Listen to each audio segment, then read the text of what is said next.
మాజీ ముఖ్యమంత్రి వైఎస్ జగన్ భద్రతపై నీలినీడలు కమ్ముకున్నాయి. జెడ్+ భద్రత కల్పించాల్సిన రాష్ట్ర ప్రభుత్వం నిర్లక్ష్యంగా వ్యవహరిస్తోంది. హైకోర్టు ఎన్నిసార్లు ఆగ్రహం వ్యక్తం చేసినా చంద్రబాబు సర్కార్ పెడ చెవిన పెడుతూనే ఉంది. తాజాగా జగన్ గుంటూరు పర్యటనలోనూ ప్రభుత్వ వైఫల్యం మరోసారి స్పష్టంగా కనిపించింది. అసలు కూటమి సర్కార్ ఎందుకింత నిర్లక్ష్యంగా వ్యవహరిస్తోంది? Watch it.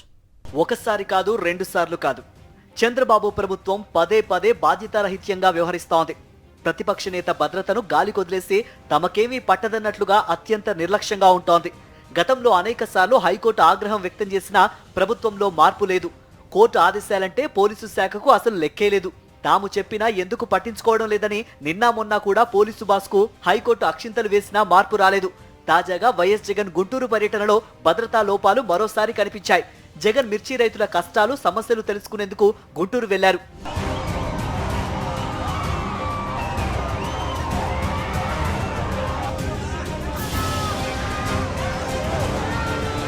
మాజీ ముఖ్యమంత్రి జగన్ కు జెడ్+ భద్రత కల్పించాలి, కానీ ఒక కానిస్టేబుల్ కూడా మార్కెట్ యార్డ్ దగ్గర ప్రభుత్వం ఏర్పాటు చేయలేదు.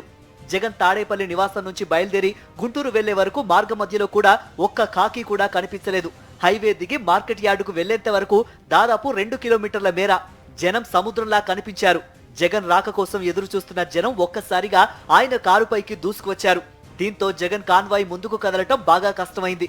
కాన్వాయ్ కు దారి కల్పించాల్సిన రోపు పార్టీ పత్తా లేదు. కనీసం పోలీసులైనా కాన్వాయ్ ముందు ఉండి రూట్ క్లియర్ చేయాల్సింది, అది చేయలేదు.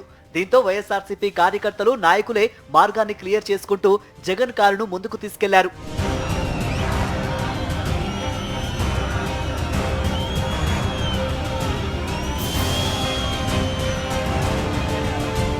మిర్చి యార్డు లోపల ఒక్క కానిస్టేబుల్ ని కూడా నియమించలేదు. దీంతో జనం పెద్ద సంఖ్యలో వచ్చి మీద పట్టడంతో కంట్రోల్ చేయడం కష్టంగా మారింది. రైతులతో మాట్లాడే సమయంలో కూడా తోపులాట జరిగింది. చివరికి విలేకరులతో మాట్లాడేందుకు జగన్ బయటకు వస్తే అక్కడా పోలీసులు పట్టించుకోలేదు.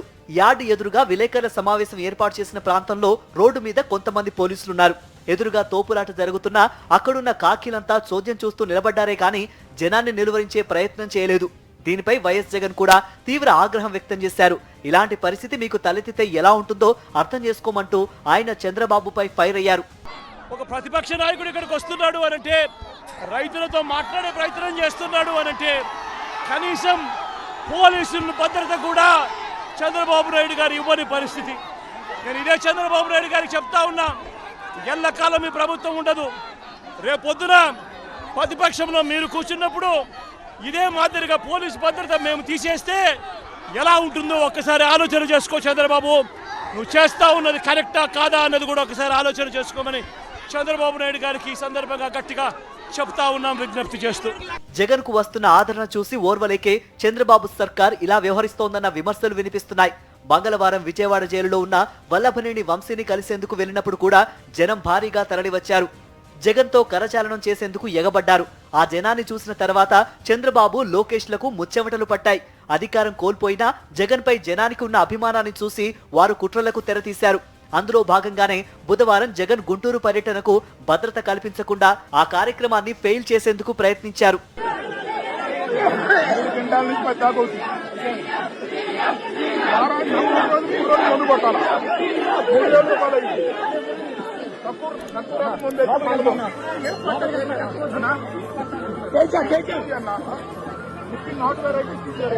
చంద్రబాబు సర్కార్ కావాలనే జగన్ కు భద్రత కల్పించడం లేదన్న వాస్తవాన్ని గతంలోనే హైకోర్టు గుర్తించింది. దీనిపై పలుమార్లు ఆగ్రహం వ్యక్తం చేసింది. గత జూలైలో వినుకొండలో టీడీపీ గూండాల దాడిలో చనిపోయిన రషీద్ కుటుంబాన్ని పరామర్శించడానికి జగన్ వెళ్తున్న సమయంలో కూడా పూర్తిగా పాడుబడిపోయిన డొక్కు కారును కేటాయించడంపై హైకోర్టు ఆగ్రహం వ్యక్తం చేసింది.